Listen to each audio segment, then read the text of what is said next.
This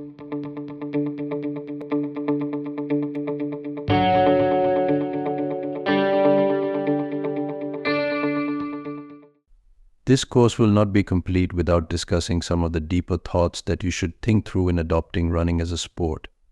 We will discuss these in the form of the following questions. What am I running for? How can I center the mind? Am I psychologically prepared to run?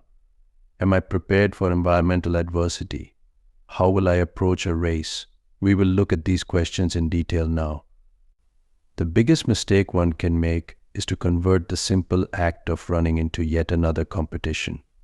A lot of people who get hooked onto running as a fitness activity start measuring their progress against a certain time or a certain distance.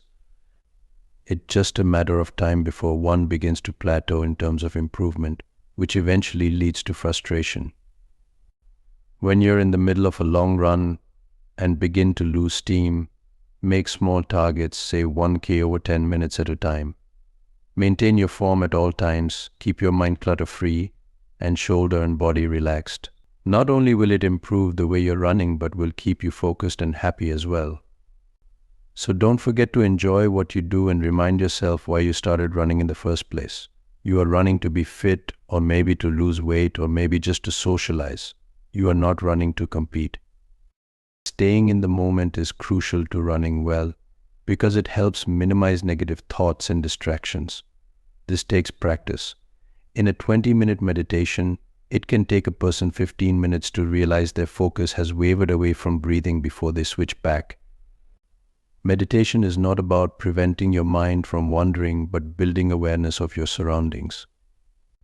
To practice, sit in a quiet room and focus on your breath as your chest inhales and exhales.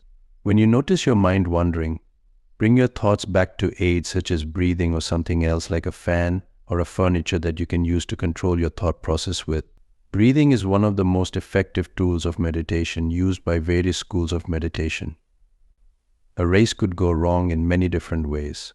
What you eat, what you wear, how much you slept, and your water and salt intake, any of these variables could make or break a race.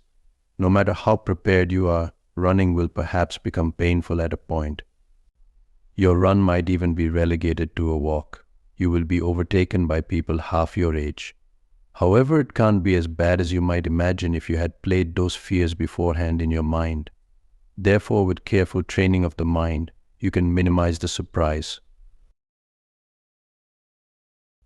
During your training, there will be some extremely tough days. There will be rain, sun, and thunderstorms. There will be days when you can't pull yourself out of bed due to a delayed office schedule. However, if you train your brain to run in sunny, windy, and snowy conditions, you help your brain adapt to these unique situations. In fact, such experiences make you mentally stronger to take these situations head-on during the race day. Also train your body to run without or less food and water. It might come handy when the situation gets tough. If you have signed up for an event, fretting about the race all day will do little to help. Instead, take action. If the race is nearby, run the course as a practice run ahead of the race day.